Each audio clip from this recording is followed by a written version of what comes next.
unprogrammed funds. Yun po ang ating pinipetisyon na ideklara ng Korte Suprema na illegal at unconstitutional. Dahil kung ano po dapat ang na-discuss sa BICAM, yun po dapat ang ilalabas sa gamit. Hindi po dapat nagsisingit ng pondo, naglilipat o ano ba.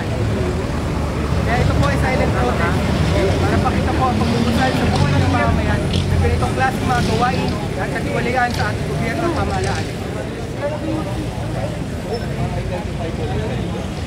Kami po ay bayan muna.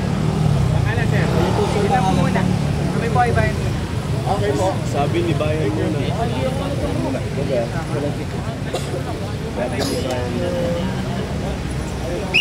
Edit na pala.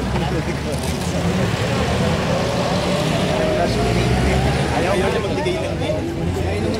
Bayan muna. Bayan muna. Bayan muna.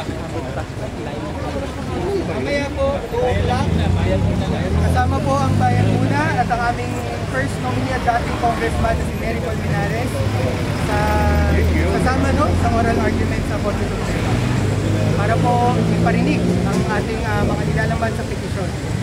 Kasama po ng dalawa pang nag-hain ng petisyon, ang isang bayan at saka yung naunang nag-hain ng petisyon sa Korte Suprema. Kaya mamaya po ang oral argument.